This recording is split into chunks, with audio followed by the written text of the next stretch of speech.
कि कोई नौजवान चाइना से कोई चीज़ इंपोर्ट करके अपना बिजनेस स्टार्ट करना चाहता है, तो इसका क्या तरीकाकार होगा? कोई ऐसी प्रोडक्ट चूज़ करें जिसका कंपटीशन कम हो और वो उसमें मार्जिन जो है ना वो अर्न कर सके। चाइना में भी हमें अपने सप्लायर से जो है ना वो तय करना है कि हमने उससे जो है वो FOB प्राइस लेनी है, हमने C&F प्राइस लेनी है या CIF प्राइस लेनी है। अगर कोई नौजवान बिजनेस के सिलसिले में चाइना जाना चाहता है तो उसके पास किस चीज़ का होना ज़रूरी है? अगर ये सारी चीज़ें अवेलेबल हैं तो फिर आप जो है वो अपनी प्रोडक्ट्स को जो है उसके अंदर इनवाइस समेत ऐड करते हैं, वहाँ पे वो एक कस्टम ड्यूटी बनती है। कितना टाइम लगता है चाइना से जब कोई चीज़ मंगवाते हैं पाकिस्तान?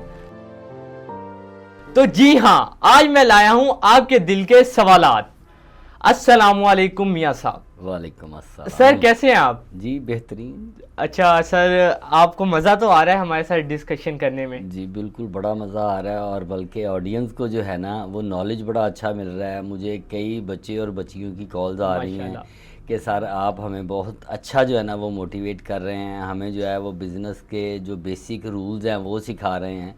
तो उस पर बड़ा अच्छा फीडबैक आ रहा है। बल्कि आपको मैं मुबारकबाद दूंगा, मुझे काफ़ी दोस्तों ने कहा कि यार आप जो है वो यंग जो इंटरप्रेन्योर हैं, जो बच्चे एफर्ट कर रहे हैं, स्ट्रगल कर रहे हैं, जो आगे बढ़ रहे हैं, आप उन बच्चों को प्रमोट कर रहे हैं। तो आप भी चूँकि माशाल्लाह बहुत मेहनत कर रहे हैं और आपके लिए बेस्ट विशेस भी हैं कि इसी तरह आप लगे रहें, तो इंशाल्लाह आप भी एक अच्छा नाम और अपना मुकाम जो है वो ज़रूर बनाएंगे इंशाल्लाह। अच्छा सर बताइएगा कि कोई नौजवान चाइना से कोई चीज़ इंपोर्ट करके अपना बिजनेस स्टार्ट करना चाहता है, तो इसका क्या तरीकाकार होगा?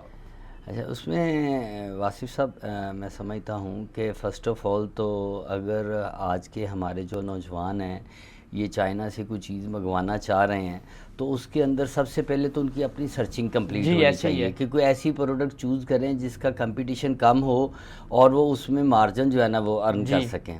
ठीक है, तो उसके लिए सबसे पहले उनकी सर्चिंग होनी चाहिए कि अपनी चीज़ों की सर्चिंग करें। सर्चिंग करने के बाद जो है वो चाइना के अंदर डिफरेंट किस्म की वेबसाइट्स जो है वो बहुत एक्टिव हैं, जिसमें उनका एक WeChat है, उसके अलावा जो है ना वो उनका अलीबाबा वेबसाइट है। ये WeChat का बताइएगा, इसका क्या तरीका है? ये WeChat एक्चुअली जो है ना ये चाइना की, आप समझ लें कि फेसबुक भी है, चाइना की गूगल भी है, चाइना का यूट्यूब भी है। अच्छा। ये उन्होंने जो है वो WeChat एक जो है ना वो वेबसाइट बनाई हुई है, एक ऐप बनाई हुई है। उनकी 90% वर्किंग जो है चाइनीज़ नेशन की वो होती ही WeChat के ऊपर है। वो आपके साथ जो है ना, क्योंकि वहाँ पे WhatsApp चलता नहीं है, वहाँ पे गूगल जो है वो चलता नहीं है, वहाँ पे जो है वो इंस्टाग्राम या फेसबुक नहीं चलता, बिल्कुल नहीं चलता। वहाँ पे जो है वो सिर्फ और सिर्फ जो है उनका WeChat ही चलता है। और WeChat के ऊपर मैं आपको बताता चलूँ कि उनकी कुछ 90% ट्रांजैक्शन भी WeChat के ऊपर ही होती हैं।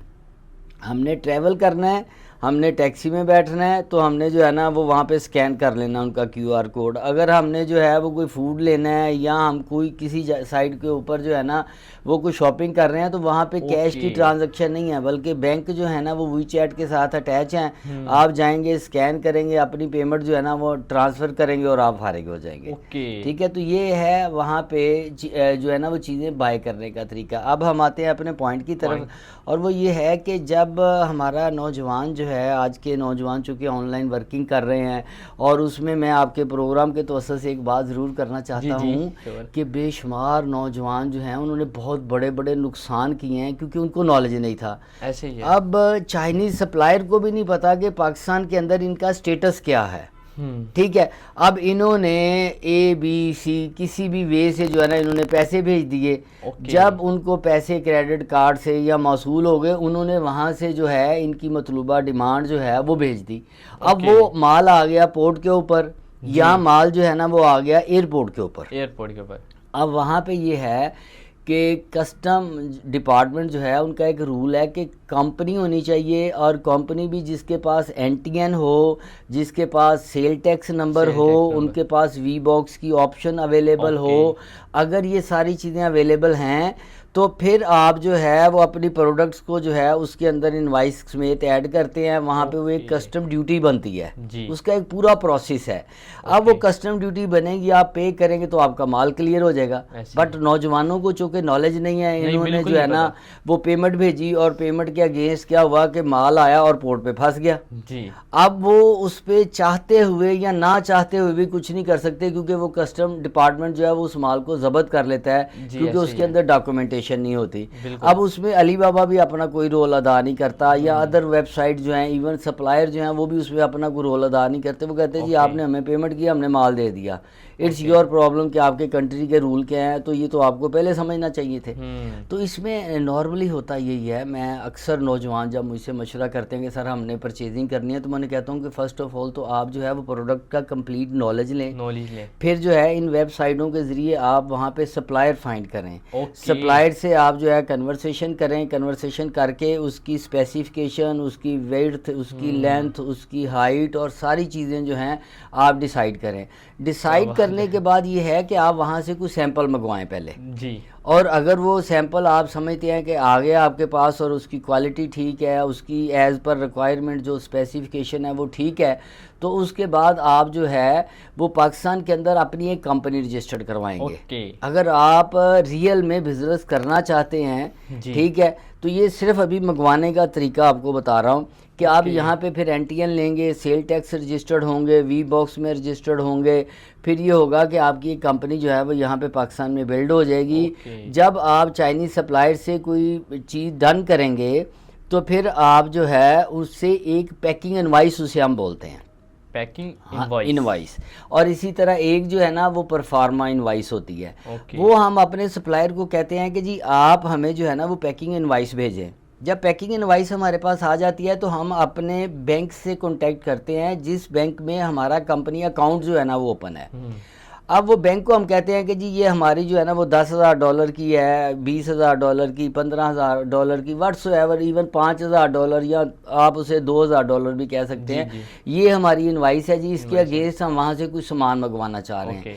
अब बैंक जो है वो आपके बिजनेस की स्ट्रेंथ को देखते हुए कहता है कि जी ठीक है मेरे पास जो है वो $US हैं, तो आप जो है ना वो माल मंगवा लें और डॉक्यूमेंट्स हमारे बैंक में मंगवाएं। अब इंडिविजुअल जो है ना वो डॉक्यूमेंट्स आ नहीं सकते, अगर आ भी जाते हैं ना तो आप उसको क्लियर नहीं कर सकते। अब उसका वे यही है कि पाकिस्तानी बैंक जो है ये उस कंपनी के, चाइना की जो कंपनी है उसके बैंक के साथ इनका एक जो है ना वो कॉन्ट्रैक्ट ओपन हो जाता है। उस बिहाफ पे जब आपने एक चीज़ परचेज करनी है तो एक तो आपने बैंक के थ्रू उसकी पेमेंट भेजनी है, वो जो इनवाइस वैल्यू है आपकी उसके मुताबिक आपने वो पेमेंट जो है ना वो चाइना बैंक के थ्रू भेजनी है। और सेकेंडली ये है कि वो डॉक्यूमेंट्स जो आपके गुड्स के हैं जो बाई सी आ रहा है या बाई एयर सामान जो आ रहा है वो सामान के डॉक्यूमेंट्स जिसे हम बीएल बोलते हैं। फिर ये है कि हमारी कुछ प्रोडक्ट्स ऐसी हैं जिसके ऊपर हमें एफटीए मिल जाता है। वो डॉक्यूमेंट्स जो हैं वो चाइना कंपनी का बैंक जो है वो हमारे पाकिस्तानी कंपनी के बैंक जो है उसको डॉक्यूमेंट्स भेज देता है। अब हम वहाँ से डॉक्यूमेंट्स जो है वो रिसीव करेंगे और रिसीव करके तो हम इसमें क्या करेंगे कि हम अपने एजेंट से रब्ता करेंगे। तो इसके दरमियान में एक और भी प्रोसेस है, चूँकि मैं वे ऑफ पेमेंट भी साथ बता रहा था। तो इसमें यह है कि फ़र्स्ट ऑफ ऑल चाइना में भी हमें अपने सप्लायर से जो है ना वो तय करना है कि हमने उससे जो है वो एफओबी प्राइस लेनी है, हमने C&F प्राइस लेनी है या CIFF प्राइस लेनी है। ये 3 वे हैं पेमेंट के। मोस्टली हमारे जो दोस्त हैं हमारे समेत हम लोग एफओबी प्राइस लेते हैं। एफओबी का मतलब है कि हमारा सप्लायर जो है वो चाइना पोर्ट तक हमें जो है वो डिलीवरी देगा। अब सप्लायर ने जो है जब उसको उसकी पेमेंट रिसीव होती है वो हमें कंटेनर या जो अगर लूज़ कार्गो है या व्हाट्सएवर वो हमें जो है वो पोर्ट के ऊपर जो है ना वो डिलीवर दे देता है। अब वहाँ से हमें क्या करना है, वहाँ पे हमें एक शिपिंग कंपनी जो है ना उसकी सर्विसेज रिक्वायर्ड होती हैं। तो बेस्ट वे यही होता है कि हम माल बाय करने से पहले जो है ना वो अपने शिपिंग कंपनी को भी अलाइन कर लें, चाइना की हो या वर्ल्ड वाइड किसी भी जगह से हो, तो हम उसको अलाइन करेंगे और उसको बताएंगे कि ये हमारी प्रोडक्ट है, ये वॉल्यूम है, ये उसका CBM है, ये उसका नेट वेट है, ये ग्रॉस वेट है। और ये सारी चीज़ें जो है ये चाइनीज़ सप्लायर जो है वो पैकिंग इनवाइस की सूरत में हमें प्रोवाइड करते हैं। दे आर रिस्पॉन्सिबल कि वो हमें प्रोवाइड करेंगे, वो हम अपने एजेंट के साथ शेयर करेंगे। अब कंटेनर का अगर हमारा माल बनता है, बल्कि अब तो वो जो नौजवान हैं वो तो थोड़ा थोड़ा माल मंगवाते हैं क्योंकि उनके पास इन्वेस्टमेंट भी थोड़ी है। अच्छा, वो वहाँ पे पे ना लूज कार्गो वाली कंपनियां बैठी होती हैं, उनके पास वो माल आ जाता है। जी। अब वो लूज कार्गो वाली कंपनी जो है ना वो माल रिसीव करेगी और वहाँ से वो कंटेनर में लोड करके जो है ना आपको कराची पोर्ट के ऊपर माल भेज देगी। ओके। अब एक तो शिपिंग कंपनी जो है ना वो हमें अरेंज करनी है चाइना में भी। अब वहाँ से बाई सी आपका माल पहुँच जाता है कराची पोर्ट के ऊपर। कराची पोर्ट पे। और आपके वो जो शिपिंग कंपनी चाइना वाली वो आपको इन्फॉर्म कर देती है कि जी फ़लाँ डेट को आपका माल जो है ना वो कराची पोर्ट पे पहुंच जाएगा। ओके। तो उसमें वासिफ साहब करना ये होता है कि फिर हमें पाकिस्तानी एजेंट जो है ना उसका अरेंज करना है। ओके। और उसको हमने वो जो चाइना से डॉक्यूमेंट्स जो हैं वाया बैंक हमारी ब्रांच में, पाकिस्तानी ब्रांच में पहुंच चुके हैं। हमने अपने बैंक को कहना है कि जी हमारे डॉक्यूमेंट्स जो है ना वो आपके पास आए हैं। वो उसके अंदर भी 2-3 वे हैं, एक है डीपी का और एक है डीए का। डीपी होता है कि आपको बैंक तब जो है वो डॉक्यूमेंट्स प्रोवाइड करेगा जब आप उसको पेमेंट करेंगे और वो पेमेंट आपकी चाइना ट्रांसफ़र कर देगा जो इनवाइस वैल्यू के मुताबिक है। और उसमें एक चूँकि पिछले दिनों जो है वो डॉलर्स की काफ़ी कमी थी, क्राइसिस आए, डॉलर नहीं थे बैंकों के पास, तो फिर ऑप्शन ये आई कि हम डीए के ऊपर काम करना शुरू हो गए। डीए का मतलब ये है कि आप उसमें डीए 60 डेज़ कर सकते हैं, डीए 10 डेज़ कर सकते हैं, डीए 90 डेज़ कर सकते हैं। बल्कि प्रीवियस कुछ अर्सा पहले जो है ना वो 2-2 साल का भी डीए के ऊपर पेमेंट जो है ना वो आई। तो उसमें 2 वे थे, एक डीपी है और एक डीए है। अब आपने वो डीपी के ज़रिए पेमेंट्स जो है ना वो बैंक को की और अपने डॉक्यूमेंट्स रिसीव किए। डॉक्यूमेंट्स रिसीव करने के बाद आपने ये करना है कि आपने अपने एजेंट को वो डॉक्यूमेंट्स दे देने हैं। ओके। अब वो एजेंट जो है वो डॉक्यूमेंट्स लेके आपकी जो है वी बॉक्स में आपकी वो जीडी जो है ना वो फाइल कर देगा और कस्टम को जो है ना ऑनलाइन पता चलेगा कि ये गुड्स आई हैं और ये एजेंट जो है ना इसको डील कर रहा है। वो उसके मुताबिक जो है ना उसकी वैल्यूएशन लगाएंगे। और यहाँ पे भी कस्टम डिपार्टमेंट की हर प्रोडक्ट की डिफरेंट जो है वो वैल्यूएशन है। रूलिंग के अंदर उसमें लिखा हुआ है कि जी ये इसका एचएस कोड है और इसकी अगर फिनिश गुड है तो उसकी जो है ना एचएस कोड के साथ उसकी वैल्यू लिखी है कि जी ये $50 की एक आइटम है, ये $10 की है। ये एफबीआर की और कस्टम की जो है वैल्यूएशन है जो रूलिंग में लिखी हुई है। और कुछ आइटमें ऐसी होती हैं जो रॉ मटेरियल की सूरत में हैं, वो पर केजी में आती हैं, उसकी वैल्यू भी जो है ना वो कम बनती है। ठीक है, तो वो बोथ साइड है। वो जो एजेंट पाकिस्तान में आपने अरेंज करना है, अगर वो एक्सपीरियंस्ड है तो वो आपको बता देगा कि जी ये रूलिंग है और इसके मुताबिक आपकी इतनी की जो है ना वो कस्टम ड्यूटी बन जाएगी। अब वो डॉक्यूमेंट्स एजेंट को दे दिए, उसने वो वहाँ पे वी बॉक्स में आपका अप्लाई कर दिया तो वहाँ से ऑटोमेटिक जो है ना वो कस्टम ड्यूटी बनेगी और अदर टैक्सेस भी जो है ना वो आ जाएंगे। वो आप गवर्नमेंट डिपार्टमेंट में जमा करवा देंगे। एफबीआर के जो है ना वो ऑनलाइन भी अवेलेबल है। तो आप वहाँ पे जमा करवा के तो ओके का जो है ना वो आपको मैसेज आ जाएगा एफबीआर की तरफ से। आपका एजेंट जो है वो कस्टम पोर्ट से जो है ना वो आपका माल उठाएगा और आपको बाई ट्रक जो है ना वो लाहौर में या पाकिस्तान के किसी भी शहर में भेज देगा। जी सर। ये इसका सारा प्रोसेस है। वो आपके वेयर हाउस में अब माल आ गया।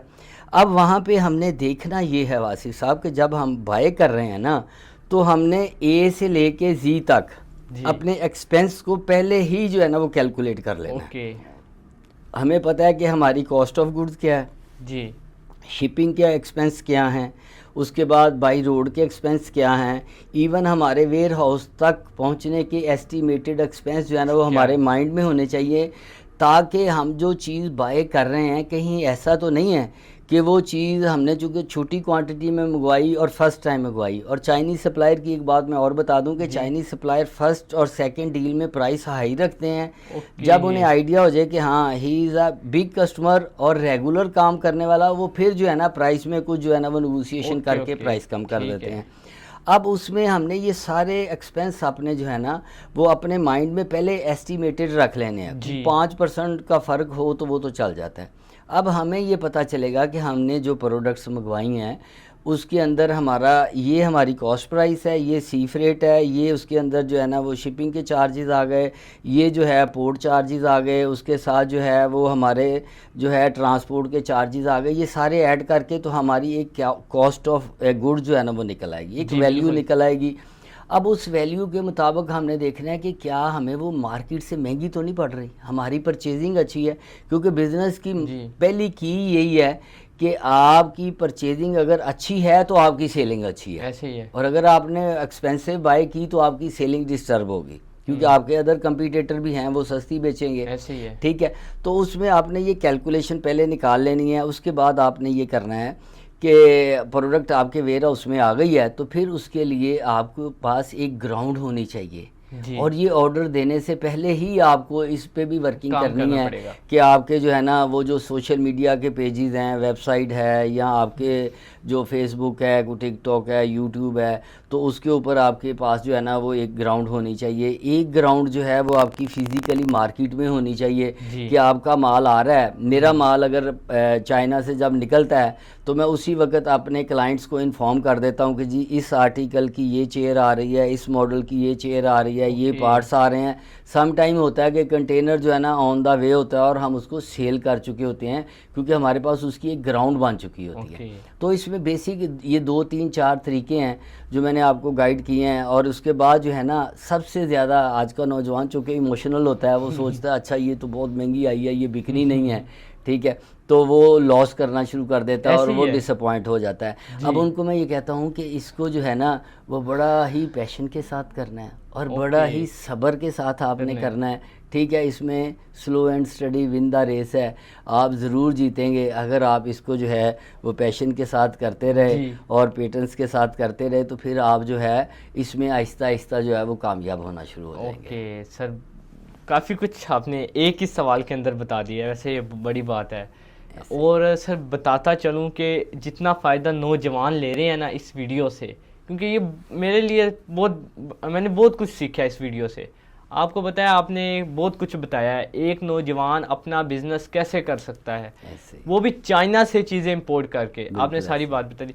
अच्छा सर बताइएगा कि ये कितना टाइम लगता है चाइना से जब कोई चीज़ मंगवाते हैं पाकिस्तान, तो इसकी क्या? इसमें जो है वो 2 3 वे हैं। एक तो ये है कि अगर हमारी जो है ना वो बहुत हैवी और बड़ी बल्कि आइटम नहीं है, अगर इसमें मैं एग्जांपल कोड करूं, अगर हम जो है वो मोबाइल एसेसरीज़ की बात करें, अगर हम जो है वो जो लो वेट वाली चीज़ें हैं ना उनकी बात करें जो क्वांटिटी में ज़्यादा आती हैं, तो मेजॉरिटी हमारे दोस्त जो हैं इंपोर्टर हजरात जो हैं वो उसको बाई एयर मंगवाते हैं। अब बाई एयर जो है ना वो तो बड़ा शॉर्ट सा पीरियड है कि वो 5 से 6 दिन में आपके पास पहुंच जाती हैं, क्योंकि वो बाई एयर हैं, बट इट्स टू एक्सपेंसिव। उसके ऊपर कॉस्ट बहुत ज़्यादा आ जाती है। ठीक है, और दूसरी जो है वो है बाई सी वाला फार्मूला। वो बाई सी आएंगी। बाई सी जो है कम अज़ कम जो है वो 20 से 25 दिन जो है ना वो उसके लग जाते हैं, बल्कि मैं समझता हूँ सम टाइम को 1 महीना लग जाता है बाई सी आइटम में पहुँचने में। और अगर इसका एक और भी वे है, अगर आपके पास वॉल्यूम कम है, आपका ऑर्डर छोटा है, तो वहाँ पे चाइना के अंदर भी और पाकिस्तान में भी कई ऐसे हमारे पाकिस्तानी दोस्त और चाइनीज़ बैठे हैं जो कैरी का काम करते हैं। वो कैरी पे भी आपको छोटा छोटा सामान जो है ना वो ला देते हैं। हाँ, वो टाइम ज़रूर लेते हैं, या उसकी कॉस्ट ऑफ गुड्स बहुत बढ़ जाती है। अगर मैं डायरेक्ट इंपोर्ट करता हूँ, अपने डॉक्यूमेंट्स पे इंपोर्ट करता हूँ, तो मेरा अगर जो है वो 10,000 खर्चा आता है, एक एग्जांपल दे रहा हूँ प्रोडक्ट के ऊपर, तो आप अगर कैरी के थ्रू मंगवाएंगे तो वो जो है वो 20,000 आएगा। डबल एक्सपेंस वो चार्ज करते हैं। वो डबल एक्सपेंस जो है वो चार्ज करते हैं। जी, तो इसका जो है वो बेस्ट वे यही है कि आप जो है वो अपना मैक्सिमम ऑर्डर मंगवाएं ताकि आपके एक्सपेंस कम हो। ठीक है, और टाइम जो है मैंने आपको बता दिया कि बाई एयर अगर आप मंगवाते हैं तो उसको 5 to 6 डेज़ हैं, या मैक्सिमम 1 वीक है। और बाई सी जो है उसमें आपको 1 महीने के अंदर जो है ना सामान वो कराची पोर्ट पे ही आपके वेयर हाउस में आ जाता है। अच्छा सर, अगर कोई नौजवान बिजनेस के सिलसिले में चाइना जाना चाहता है तो उसके पास किस चीज़ का होना ज़रूरी है? ये आपका बड़ा अच्छा सवाल है, और ये मुझे अक्सर जो है वो नौजवानों के बच्चे बच्चियों के ये फ़ोन भी आते हैं कि सर आप चाइना फ्रीक्वेंटली आते जाते हैं, हमें भी बताएं कैसे जाते हैं। कैसे जाते हैं आप मुझे बताएं, मैं चाइना जाना चाहता हूँ बिजनेस के सिलसिले तो में। उसमें जो है ना अब मौजूदा जो है वो काफ़ी मुश्किल हो गया है। चाइना ने जो है वो वीज़े के ऊपर बड़ी सख्ती कर दी है, तो उसमें डिफ़िकल्ट प्रोसेस हो गया है। बट डिफ़िकल्ट है, नामुमकिन नहीं है, एफर्ट करनी चाहिए। और उसका बेसिक तरीका मैं आपको बता देता हूँ कि आप फर्स्ट ऑफ ऑल तो पाकिस्तान के अंदर एक एज ए लीगल बिजनेसमैन जो है ना वो रजिस्टर्ड हों। आपकी कंपनी होनी चाहिए, आपका NTN होना चाहिए, आपका जो है वो STN होना चाहिए, आपका VBOX होना चाहिए, ओके। आपकी Lahore chamber of commerce and industry की मेंबरशिप होनी चाहिए। ये सारी डॉक्यूमेंटेशन बात है। आपकी होनी चाहिए। आपकी एक पावरफुल जो है वो बैंक स्टेटमेंट होनी चाहिए। ओके। ठीक है, ये सारे डॉक्यूमेंट्स अगर आपके पास अवेलेबल हैं तो फिर आप अपने चाइनीज़ सप्लायर से रब्ता करते हैं कि मैं विज़िट करना WeChat चाहता के हूँ। थ्रू? WeChat पे भी आप कर सकते हैं, आप जो है मेल के ज़रिए भी कर सकते हैं। ओके। जो आपके वहाँ पे सप्लायर मौजूद हैं जिनसे आपका ऑनलाइन रब्ता हुआ, राब्ता अलीबाबा हुआ, से हुआ, ठीक है। WeChat पे हुआ या जैसे भी हुआ, जी जी। आप उन्हें कहते हैं कि जी मैं आपकी फैक्ट्री विज़िट करना चाहता हूँ फिज़िकली, ताकि मुझे जो है ना वो मेरा ट्रस्ट जो है वो भी बेटर हो और बेटर मुझे हो। क्वालिटी का और सिस्टम का पता पता चले। चल जाए। तो उसमें नॉर्मली वैसे करती चाइनीज़ कंपनियां यही हैं कि अपने लेटर हेड पे एक ना वो बना के इनविटेशन लेटर दे देते हैं जिसका कोई फ़ायदा नहीं होता। वो पाकिस्तान में चाइनीज़ एम्बेसी जो है वो उसको एक्सेप्ट ही नहीं करती, और स्पेशली जो न्यू जाने वाले हैं उनके लिए तो वो बिल्कुल एक्सेप्ट नहीं होता। ओके। अब उसके लिए मस्ट भी नीड है कि चाइनीज़ सप्लायर कोऑपरेटिव होना चाहिए, और वो आपको बार कोड वाला लेटर जो है जो कि वहाँ पे लोकल गवर्नमेंट जारी करती है, जी। वो चाइनीज़ सप्लायर जो है वो अपने गवर्नमेंट को अप्लाई करता है कि वासिफ जो है मेरा कस्टमर है, जी। मेरे पास ये डिटेल मौजूद है, WeChat पे मेरी कन्वर्सेशन हुई है, इसने मुझे जो है इस वाई से जो है ना वो पेमेंट भेजी है, ही इज़ माई कस्टमर, सो मैं चाहता हूँ कि ये मुझे विज़िट करे, तो आप मुझे जो है ना वो अथॉरिटी लेटर दे दें। अब वो जो बार कोड वाला लेटर वो गवर्नमेंट से लेगा ना और वो आपको भेजेगा, तो वो आप क्या करेंगे कि वो बार कोड वाला लेटर लेंगे, उसके साथ फिर आपके ये जो मैंने पहले डॉक्यूमेंट्स बताए कि आपको लाहौर चैम्बर ऑफ कॉमर्स का या जो भी आपके इलाके का चैम्बर है ना जी, उसका आपको रिकमेंडेशन लेटर चाहिए, उसका वारंटी लेटर चाहिए, उसका मेंबरशिप सर्टिफिकेट चाहिए, उसके बाद आपकी बैंक स्टेटमेंट अच्छी पावरफुल होनी चाहिए, वो साथ अटैच होगी। उसके बाद जो है आपका NTN और आपके कंपनी के जो लीगल डॉक्यूमेंट्स हैं वो सारे आप अटैच करके तो जहरी में जो है वो जमा करवा देंगे। ओके। तो वहाँ से जो है वो डॉक्यूमेंट्स चेक कर लेंगे, आपके डॉक्यूमेंट्स कंप्लीट है तो वो आपको गो एड दे देंगे, और उसके विद इन 3-4 डेज जो है ना वो आपका वीज़ा स्टैंप होके आ जाता है। ओके। ठीक है, ये वीज़ा हासिल करने का तरीका है। ओके।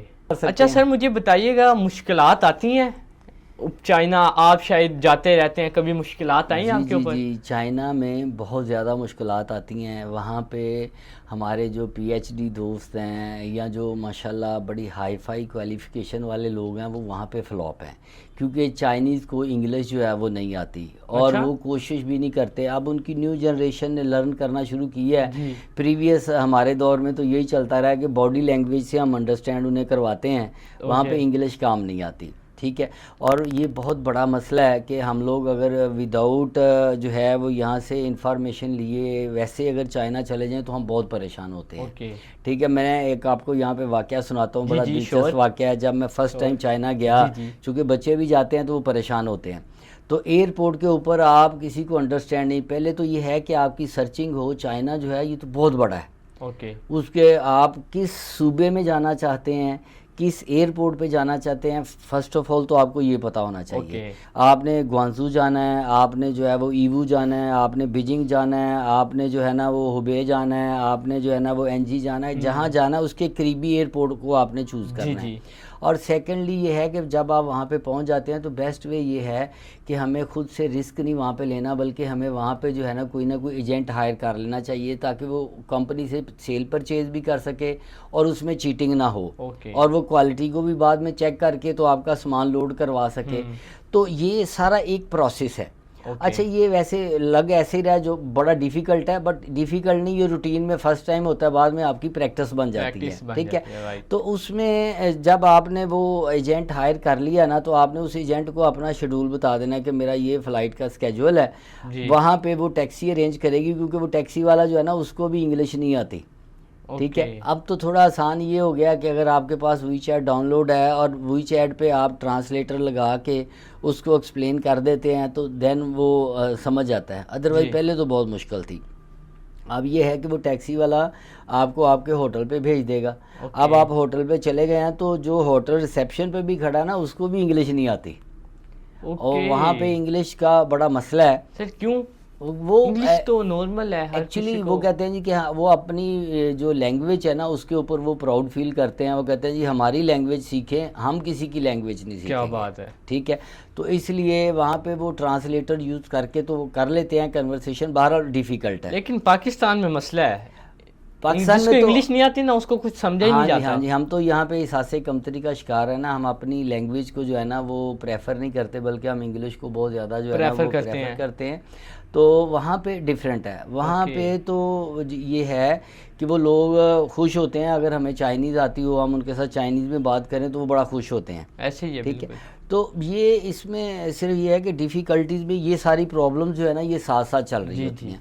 और इसके बाद जो है चाइना में एक बात मैं आपको और बता दूं आसिफ, कि जो नए बच्चे जाते हैं ना, अब भी आज से 15 साल पहले भी और आज भी जी। पोजीशन ये है कि अगर आपके मोबाइल जो आपने वहाँ पे जाके सिम ली है और जी। उसका अगर बैलेंस ख़त्म हो गया है तो आपकी इनकमिंग और आउटगोइंग दोनों जो है वो सडनली बंद हो जाएंगी। ओके। ठीक है, और जब बंद हो जाती है तो फिर आइडिया नहीं होता। मैं अब फर्स्ट टाइम जब गया तो मुझे को बहुत ज़्यादा आइडिया नहीं था। मेरे एक दोस्त, अब अल्लाह उनका भला करे, उन्होंने मुझे फर्नीचर की मार्केट तक पहुंचा दिया। ओके। ठीक है, चूँकि मेरा बिजनेस फर्नीचर का था तो उन्होंने मुझे वहाँ पे एक होटल बता दिया जहाँ मैंने ओके। रिहाइश रख ली, एक रेस्टोरेंट का बता दिया कि जी यहाँ से खाना मिलेगा। अब वो मैं 5-6 दिन उसी इलाके में फिरता रहा तो फेमिलियर हो गया, मुझे आइडिया हो गया कि किस तरह से जो है ना वो मैंने यहाँ पे जो है ना वो रास्तों को चेक करना है। एक दिन सडनली मैंने एक सप्लायर से पूछा कि मैंने जो है ना वो चेयर पार्ट्स के हवाले से ना जाना है, तो मुझे पता नहीं है कि यहाँ पे कहाँ मार्केट है।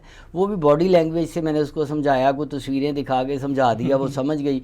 वो बाहर आई, आके उसने खातून ने ना मुझे एक टैक्सी अरेंज करके दी। टैक्सी में मैं बैठा तो पार्ट्स की मार्केट में चला गया। अब मैं सारा दिन वहाँ पे काम करता रहा हूँ। अच्छा। मेरे जहन में नहीं है कि मैंने कहाँ जाना है वापस, क्योंकि मैंने उस वक्त होटल का कार्ड नहीं लिया था। मैं इसलिए आपको ये बताना चाहता हूँ कि आप जब भी जाएं सबसे पहले जिस होटल में आप स्टे करें जी। उसका कार्ड जो है ना उसको उठा के अपनी पॉकेट में रख लें। ओके। बल्कि एक और फार्मूला है, चूँकि उनके कार्ड चाइनीज़ में होते हैं। ओके। तो अब मैंने क्या किया, उस इंसिडेंट के बाद मैंने सीखा और मैंने ये किया कि कार्ड को डायरी में अटैच किया और उसमें साथ उर्दू में लिख लिया ओके। कि ये फर्नीचर मार्केट की फ़लाँ दुकान है, इसके पास ये चीज़ अवेलेबल है, ये जो है ना ये पार्ट्स का सप्लायर है, ये कुर्सियों का है, ये वेटिंग चेयर का है, ये बार चेयर का है। ये एक प्रोफेशनल तरीका फिर मैंने अप्लाई किया।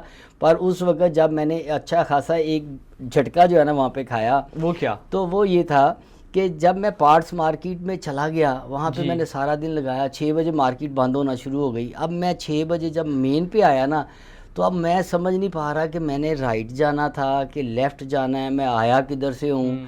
और जब मैंने अपने देखा मेरे पास एड्रेस भी नहीं, अब मुझे आइडिया नहीं है कि मैंने जाना कहाँ है। तो वहाँ पे बहुत मुश्किल पेश आई। और इसी दौरान ये हुआ कि चूँकि मैं फ़र्स्ट टाइम गया था तो मेरे मोबाइल का बैलेंस भी ख़त्म हो गया। अब मैं वहाँ से किसी दोस्त की हेल्प भी नहीं ले पा रहा। बड़ी मुश्किल हो गई और बड़ा परेशान, इतना परेशान हुआ कि मैं एक साइड पे बैठा। आज भी मुझे वो बिल्डिंग याद है, गोल्डन कलर वाली बिल्डिंग है कि उसके पास मैं बैठ के ना तो अल्लाह से वादा कर रहा हूँ, या अल्लाह इस दफ़ा मेरी मदद फरमा, आइंदा मैं चाइना ही नहीं आऊँगा। अच्छा। क्योंकि इतना प्रेशर था कि वो मार्केट 6 बजे बंद हो जाती है तो वहाँ पे ना इंसान कम नज़र आना शुरू होते हैं, आहिस्ता आहिस्ता खाली होना शुरू हो जाता है। अब 2-3 टैक्सियों को मैंने कोशिश की रोकने की। अब चूँकि मैं उन्हें एक्सप्लेन ही नहीं कर पा रहा कि मैंने जाना कहाँ है, तो वो चले गए। अब लास्ट पे मुझे याद है कि एक टैक्सी वाला आया, मैं उसके साथ बैठ गया ज़बरदस्ती। और उसे मैंने कहा कि मुझे मोबाइल दे, मेरा मोबाइल रख ले, मैंने इससे नंबर मिलाना है, ये कॉल इस पे इनकमिंग आउटगोइंग नहीं है। और ये सारी बात मैंने उसको बॉडी लैंग्वेज से ही एक्सप्लेन की। ठीक है, उसने मुझे वो मोबाइल दिया, वो उससे मैंने कॉल मिलाई अपने दोस्त को। और उसकी वाइफ जो है वो चाइनीज़ है, उसने फिर चाइनीज़ में उसको समझाया। ठीक है, दोस्त तो पाकिस्तानी था? वो दोस्त पाकिस्तानी था। तो उसने वहाँ फ़ायदा हो गया। हाँ, तो उसने अपनी बेगम को कहा और फिर उन्होंने मेरा वो होटल ढूंढने में भी हेल्प की। मैंने उन्हें कुछ थोड़ी सी टिप्स बता दी कि वहाँ पे मुस्लिम रेस्टोरेंट है, मुझे 30-35 मिनट का डिस्टेंस था जहाँ से मैं आया हूँ। पर अब मुझे इलाका नहीं याद कि मैं कहाँ से आया हूँ। तो उन्होंने ऑनलाइन सर्च करके वो मेरी हेल्प की। इस तरह के मामला तो वहाँ पे स्टार्ट में होते हैं। तो लिहाजा हमें ज़हनी तौर पे यहाँ से तैयार होकर और उसके मुताबिक वर्किंग करके जानी चाहिए ताकि वहाँ पे ट्रबल ना हो। और दूसरा वो जो फार्मूले की बात बताई कि आप कार्ड लें और लेके उसको अपनी डायरी में स्टेपल करें और उसके साथ उर्दू में या अपनी इंग्लिश में लिख लें कि जी ये सप्लायर है और ये जो है ना ये इसका तरीका है। ये है वहाँ पे अगर कोई ट्रबल आती है तो उसका सोल्यूशन, वैसे अब तो काफ़ी आसान हो गया है आसान कि हो गया। WeChat ने जो है ना वो इसमें ट्रांसलेशन की ऑप्शन दे जी। दी, और ट्रांसलेटर यूज़ करते हुए अब हम जो है हम्म। वो इजीली अपने काम जो है ना वो कर सकते हैं। ठीक है। अच्छा सर, बताइएगा कि ये जो WeChat है ये भी चाइना ने लॉन्च किया है, क्योंकि ऐसी एक्टिविटी वही कर सकता है। बिल्कुल, ये WeChat जो है ना ये चाइना की ही ईजाद है। अच्छा। उनकी ही ये वेबसाइट है, उनकी ऐप है। और उनके मुल्क में मैं देखता हूँ कि चाइना और अली पे ये दो ऐसे टूल्स हैं जिनसे उनकी मोस्टली ट्रांजैक्शन जो है ना वो इन्हीं के ऊपर ही हो रही होती हैं। ओके। वहाँ पे कैश की ट्रांजैक्शन ना होने के बराबर हैं। इवन मैंने वहाँ पे देखा है कि गांव से अगर कोई फीमेल जो मेल है वो फ्रूट बेचने शहर आया हुआ है ना, तो वो भी आपसे कैश रिसीव नहीं करता, वो QR कोड आपके सामने करता है कि बॉस इसे स्कैन करें, और कैलकुलेटर जिसे वो चाइनीज़ में चिचवंची बोलते हैं उसके ऊपर वो लिख सर, के क्या बता बोलते देता है, उसको कहते हैं चिचवंची। चिचवंची। हाँ, कैलकुलेटर को जो है ना तो वो उनके पास होता है, तो वो देख लेते हैं कि ये फॉरेनर है, तो उनको पता है कि आप वो हमें चाइनीज़ में उनकी जो है ना वो कैलकुलेशन नहीं समझ आएगी, तो वो उसके ऊपर जो है ना वो बता देते हैं। ओके। ठीक है, या फिर वो मोबाइल पे लिख के बता देंगे जी इतने पैसे जो है ना फ्रूट के पे कर दें, पर वो लेंगे बैंक में ही WeChat के थ्रू या अली पे के थ्रू आपकी ट्रांजैक्शन। और इतना मॉडर्न सिस्टम है वहाँ पे, मैंने देखा है कि आप वहाँ से एक वो कार्ड बाय करते हैं, वो आपकी शॉपिंग में भी काम आता है, आपकी ट्रेन में भी काम आता है, आपकी बस में भी काम आता है, आपके रेस्टोरेंट में भी, हर जगह पे वो कार्ड जो है ना उनका वो वैलिड होता है। ओके। ठीक है, तो वो मैं समझता हूँ कि ये बेसिक नॉलेज अगर हमें है और हम वहाँ पे जाते हैं और जाके फिर जो है, और इसमें एक और ऐड ऑन कर देता हूँ मैं चीज़ कि न्यू बिजनेसमैन जो हैं हमारे, जो नौजवान हैं, इनको कोशिश ये करनी चाहिए कि ये जो वहाँ पे एग्जीबिशन लगती हैं, कैंटन फेयर लगता है, CIFF फर्नीचर के फेयर लगते हैं, ठीक है, जब एग्जीबिशन हो तो वो एक छत के नीचे आपको जो है ना वो हज़ारों सप्लायर मिल जाते हैं। वहाँ पे बहुत बड़ी बड़ी एग्जीबिशन लगती हैं। ग्वांजू के अंदर भी हमने एग्जीबिशन अटेंड की हैं। अगर वो 3 से 4 दिन की होती है तो हम अपने टारगेटेड एरियाज़ को सिर्फ विज़िट कर सकते हैं। जी सर। अदरवाइज़ पूरी वो फिरना पॉसिबल ही नहीं है, इतनी बड़ी एग्जीबिशन होती है कि आप 3 से 4 दिन में वो सारे हॉल विज़िट नहीं कर सकते। और इसी तरह शंघाई में एग्जीबिशन होती है, कैंटन फेयर में जाएं या कहीं भी, वहाँ पे आपको एक छत तले अच्छे सप्लायर मिल जाएंगे। और सप्लायर जो है वो फाइंड करते वक्त आपको ये भी देखना है कि ये वेल रिप्यूटेड हों, और उनके साथ जो भी आप काम करें उसको एग्रीमेंट के तहत करें, इन रिटन फॉर्म में करें। ठीक है, और उनको जो पेमेंट्स लगवाएं उसके भी आप अपने पास एविडेंस रखें, क्योंकि बेशुमार चाइनीज़ पीपल भी ऐसे हैं जो चीट भी कर देते हैं, जो 2 नंबरी भी कर देते हैं। तो लिहाजा आप उनके साथ तब फाइट कर सकते हैं जब आप लीगली सारे मामलात को लेके चल रहे हैं। सर बहुत प्यारी बात, बहुत मज़ा आया आपसे बात करके हमेशा की तरह। और होपफुली ये जो पॉडकास्ट है ये नौजवानों के लिए बहुत ही ज़्यादा इंफॉर्मेशन वाला है, क्योंकि उनको बहुत कुछ सीखने को मिलेगा। इसमें वासिफ साहब मैं ये बता दूं कि अगर इस इंपोर्ट के हवाले से किसी भी जो है वो हमारे नौजवान को, बच्ची को कोई इन्फॉर्मेशन चाहिए हो तो वो मेरे साथ रब्ता करें। इंशाल्लाह दे देते हैं नीचे। हमारी चाइना के अंदर जो है वो कंपनी भी है, और वहाँ पे हम जो है अगर किसी की हेल्प जो है वो इसलिए अल्लाह की रज़ा की खातिर करते हैं और सवाब की नीयत से करते हैं कि चलें उसकी हेल्प हो जाए, उसके लिए आसानी हो जाए। तो कोई गाइडलाइन चाहिए हो, कोई इन्फॉर्मेशन चाहिए हो, कोई सप्लायर चाहिए हो, तो मुझे चूँकि जो है वो जिस तरह इनकी अली बाबा है या जो है ना बैदू है, एक 1688 है, या काफ़ी फेमस जो है इनकी वेबसाइट जो हैं उनका भी नॉलेज है, जहाँ से आप जो है परचेजिंग करते वक्त जो है ना वो सप्लायर जो हैं उनके अंदर वेल रिप्यूटेड भी देख सकते हैं, और क्वालिटी को और सारी चीज़ों को, जब आपके पास ऑप्शन होगी ज़्यादा सप्लायर की तो आप सर्चिंग करके परचेजिंग अच्छी कर सकते हैं। जी सर।